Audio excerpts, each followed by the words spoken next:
ప్రస్తుతం రమేష్ గారు ఇంతకుముందు మన పాత కస్టమర్ సార్ దగ్గర 2 బండ్లు ఉన్నాయి. ఒకటి అవుతుంది ఇప్పటికి. ఇది 5 years అవుతుంది. ఇది 5 years అయిపోతుంది. తర్వాత ఇది నాకు చాలా నచ్చి ఆ తర్వాత ఇది తీసుకున్నాను. ఓకే. ఇది కూడా చాలా అంటే చాలా బాగుంది వాస్తవానికి. ఓకే. ఇది ఎక్కువ మైలేజ్ కూడా ఇప్పటికి ఇది 140 ఇస్తుంది. ఇప్పుడు 2 సంవత్సరాలే. ఇప్పటికి దానికి స్పీడ్ తగ్గలేదు, ప్లస్ మైలేజ్ తగ్గలేదు. దాదాపు ఎన్ని కిలోమీటర్లు తిరిగి సార్ మీరు? ఇప్పటికి 80,000 మైలేజ్ తిరిగి. ఇప్పుడు అది 80,000 మైలేజ్. ఇది 70 నుంచి 75,000 మైలేజ్ తిరిగినాయి. అరే మొత్తం బండ్లను గట్టిగా వాడుతురు. 80,000 చాలా బాగుంది మరి. ఓకే. వాస్తవానికి నేను అన్ని కంపెనీలు చూసినా కానీ ఇంత బాగుంది, దీనంత బాగోయింది. ఓకే. మళ్ళీ విషయం మనకు బ్యాక్ పెయిన్ రాదు. ఓకే. మనకు సాఫ్ ఉంటది అన్నట్టు అది. ఓకే. వాస్తవం ఇప్పుడు ఇది ఎందుకు తీసుకున్నా, దీన్ని తీసుకున్న తర్వాతనే ఇది నచ్చిందనే తీసుకున్నాను. ఓకే. చాలా మంది చెప్పారు నాకు అది తీసుకో, ఇది తీసుకో, చాలా కంపెనీలు చెప్పారు కానీ నాకు నచ్చలేదు. ఓకే. ఇది చూసినా కాబట్టి ఇది తీసుకోవాలనిపించింది నాకు. చాలా అంటే చాలా బాగుంది అనుకో. ఓకే. మనకు కంపెనీ నుంచి మాత్రం చాలా మంచిగా ఉంది. డైలీ కంపల్సరీ 60 నుంచి 70 కిలోమీటర్స్ తిరుగుతాయి. ఇంచే కరెక్ట్ సిరిసిల్ల పోతుంది, సిరిసిల్ల నుంచి అనమాద ఇటుకు వస్తుంది. ఓకే. అది దీనికి ఉన్న మంచి కంపెనీ అంటే బెస్ట్ క్వాలిటీ అనుకోది. ఓకే. ఇంకా నేను అన్ని చూసిన ఓలా ఇవన్నీ కంపెనీ చూసిన. ఓలా కూడా ఫస్ట్ తీసుకుందాం అనుకున్నా.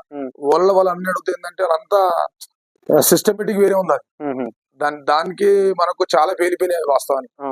ఇది 16,60,000 సేఫ్ అయినట్టే. బండి చాలా నచ్చింది నాకు బండి అయితే. ఓకే. ఒకవేళ మళ్ళీ తీసుకోవాలనుకున్నా దీనికంటే 200 కిలోమీటర్ ఎక్కువ ఇస్తుంది, 300 కిలోమీటర్ ఇస్తుంది వస్తే మాత్రం కంపల్సరీ తీసుకుంటా. ఒకవేళ కార్ లో ఒకినా వచ్చినా కంపల్సరీ తీసుకుంటా. ఓకే. కార్ లో తీసుకోవాలని ఛార్జింగ్ తీసుకోవాలని, కానీ అది కూడా కొంచెం ఈ కంపెనీ వస్తేనే బాగుంటుంది. అంత బాగుంది. కొంచెం టైం పడుతుంది. టైట్ గా ఉండాలి కాలు. ఇది ఫ్రీగా పెట్టుకోవచ్చు ఇట్లా. అవును. అదేంటే టైట్ కాలు దగ్గర పెట్టుకోవాలి. మళ్ళీ అదేంటంటే కొంచెం స్లిప్ అయినా అవి స్లిప్ అవుతున్నాయి అవి. ఓకే. మళ్ళీ సౌండ్ ఫుల్ వస్తుంది అది. అవును. ఇప్పుడు మన ఓలా తీసుకున్న సౌండ్ వస్తుంది. ఇవన్నీ చిన్న బండ్లు. వాస్తవానికి ఇందులో ఒకినోలో ఏ బండి అయినా సరే ఛార్జింగ్ బండ్లు తీసుకోవాలనుకుంటే మైలేజ్ ఎక్కువ తీసుకోవాలి. ఫస్ట్ నాకు 80 కిలోమీటర్ ఇచ్చింది, 100 కిలోమీటర్ ఇచ్చింది. ఇప్పుడు ఇది ఎంత వస్తుంది? 5 సంవత్సరాల తర్వాత 30-40 కంటే ఎక్కువ రాదు. ఓకే. ఇన్ని డబ్బులు పెట్టి వాళ్ళు ఏం చేయాలంటే ఇది 140 కిలోమీటర్ తీసుకోవాలంటే ఫ్యూచర్ నాకు 100 వచ్చినా చాలేదు. అవును. ఇంతకన్నా పని చేస్తుంది. అవును.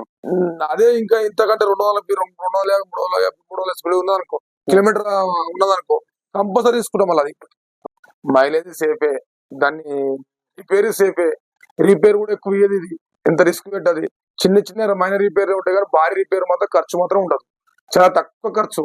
ఏమున్నా 500 లోపే ఖర్చు వస్తుంది తప్ప పైన ఖర్చు చిన్న ఖర్చు లేదు. ఒకటి ఏంటంటే దీని మెయింటెనెన్స్ అన్నది ఏముండదు దీనికి. ఇది మంచి బండి తీసుకోండి. ఎవరైనా తీసుకోవాలనుకుంటే ఈ బండి ఒకినోవా తీసుకోండి, చాలా బాగుంటది. బండి తీసుకోవాలి ఒకినోవా తీసుకోండి అని చాలా మంది మా ఫ్రెండ్స్ అడిగారు.